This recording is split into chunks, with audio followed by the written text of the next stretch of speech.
புகாருக்குள்ளான நடிகர்கள் கமல்ஹாசன், சிம்பு, தனுஷ் மீது என்ன நடவடிக்கை என்று முடிவு செய்ய 2 வாரத்தில் தயாரிப்பாளர் சங்க செயற்குழு கூட உள்ளது.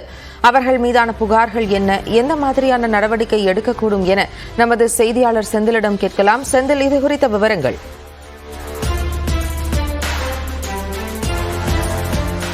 ஜெனிஃபர், குறிப்பாக நடிகர் சிம்பு, தனுஷ் உள்ளிட்டோர் மீது நடவடிக்கை எடுக்க வேண்டும் என்று கடந்த ஆண்டு தயாரிப்பாளர் சங்கத்தில் நடைபெற்ற அந்த பொதுக்குழு கூட்டத்தில் முடிவெடுத்திருந்தார்கள். குறிப்பாக இந்த நடிகர்கள் மீது தயாரிப்பாளர்கள் சிலர் புகார் கூறியிருந்தார்கள். குறிப்பாக பார்த்தீர்கள் என்றால் சிம்பு மீது தயாரிப்பாளர் மைக்கேல் ராயப்பன் மற்றும் வேல்ஸ் நிறுவனத்தை சேர்ந்த ஐசரி கணேஷ் ஆகியோர் புகார் அளித்திருந்தனர். இதில் சிம்பு மீது வைக்கப்பட்ட குற்றச்சாட்டு என்னவாக இருந்தது என்றால், சிம்பு நடித்த அன்பானவன் அசராதவன் அடங்காதவன் திரைப்படத்தில் எடுத்த போது நஷ்டம் ஏற்பட்டதாகவும் அந்த நஷ்டத்திற்கு காரணம் சிம்புதான் என மைக்கேல் ராயப்பன் கூறியிருந்தார். இதற்கான பேச்சுவார்த்தைகள் நடைபெற்றது. அந்த பேச்சுவார்த்தையின் இறுதியில் சிம்பு குறிப்பிட்ட தொகையை நஷ்ட ஈடாக தயாரிப்பாளருக்கு கொடுக்க வேண்டும் என்று தெரிவித்திருந்தார்கள்.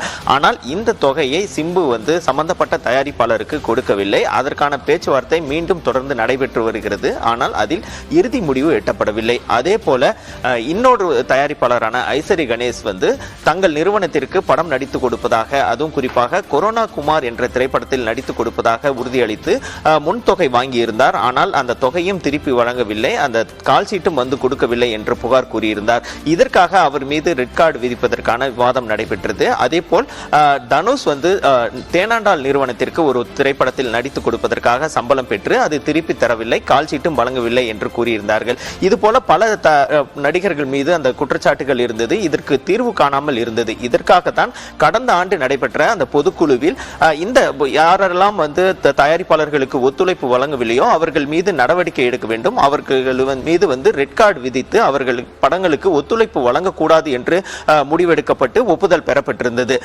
இந்த நிலையில் தான் தற்போது கமலஹாசனுடைய படமும் அந்த பிரச்சனையும் சேர்ந்தது. அந்த உத்தம வில்லன் திரைப்படத்திற்கு அந்த நஷ்டத்திற்கு மீண்டும் ஒரு படம் நடித்து கொடுப்பதாக திருப்பதி பிரதர்ஸ் நிறுவனத்திற்கு ஒரு வாக்குறுதி கொடுத்திருந்தார், ஒரு கடிதம் கொடுத்திருந்தார். ஆனால் 9 ஆண்டுகளாக அவர் நடித்து கொடுக்காமல் இருக்கிறார்.